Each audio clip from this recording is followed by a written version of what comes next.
Hello, greetings. This is your tutor, uh, Mr. Zimba, and today we are looking at this uh, science paper one, which is physics.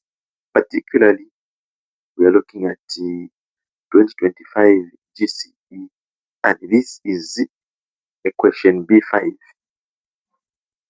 This is question B5, and this question is on waves. So you need to understand waves because waves are very, very important as you prepare for exams. Right, so let's see, observe this wave. Okay, so remember uh, this, to start with, this type of a wave, this is a transverse wave.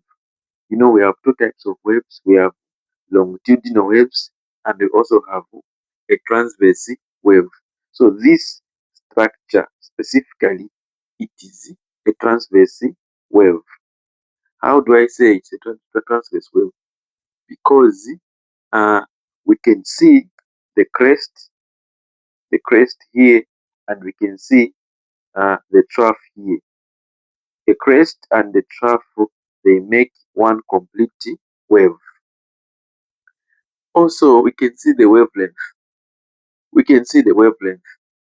And what is this wavelength? This is just the maximum distance between 2 points on the wave. So we can see the wavelength. So here, this is our wavelength here. So that is why I'm saying this is a transverse wave. Also, we need also to know that this point is called a resting point.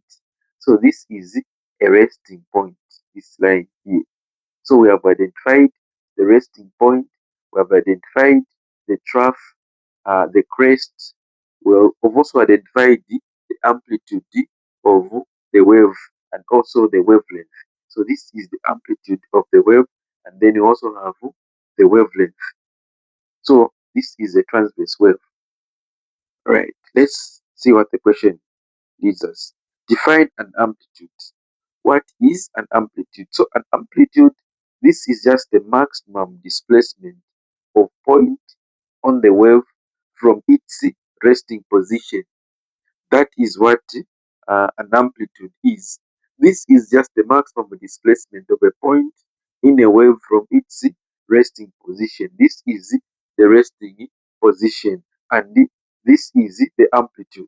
So the amplitude from the resting position, this structure here is called the amplitude. So that is how we define an amplitude. All right, calculate the speed of the wave. Right, so they want us to calculate the what? They want us to calculate the speed of a wave. All right, so what are we going to do? We are going to follow data first. It's very important in physics to follow data. You identify what you have and you see what you are looking for. So now, do we have the frequency? Do we have the wavelength? And do we have the wave speed? Okay. So now, when you look at this question, this 40 hertz, these are the units for frequency. So frequency, we are saying we have 40 hertz there. Do we have the wavelength? Yes, we have the wavelength there, which is 1.5 meters. Then they have told us to calculate the speed of the wave, which we don't know, like that.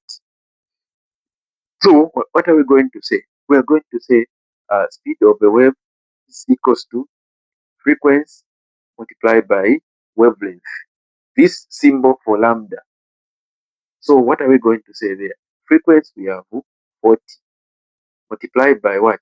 The wavelength, which is 1.5 meters. What is the speed of the wave? So the speed of the wave, when you punch this on your calculator, you are getting 60 what? 60 meters per second. This is the speed of the wave. So here we are going to say this is 60 meters per second, the speed of the wave. Okay. Find the period of the wave. Find the period of the wave. So we say period is the time taken for one complete oscillation. Remember this period could be pendulum. Period is the time taken for one complete wave. So do we have time? No, we don't have time there. So there's also another formula we can use to say period is equals to 1 over frequency. So period, let me write it here. Period is equals to 1 divided frequency, where we are going to say 1 divide frequency. Frequency, do we have frequency there? Yes, frequency is this one. So we're going to put it down here. So now, when you divide this in your calculator, you are going to get what? Okay, 0.0225 seconds. So this is the period. The period is 0.025 seconds. That is the final answer. Thank you for following.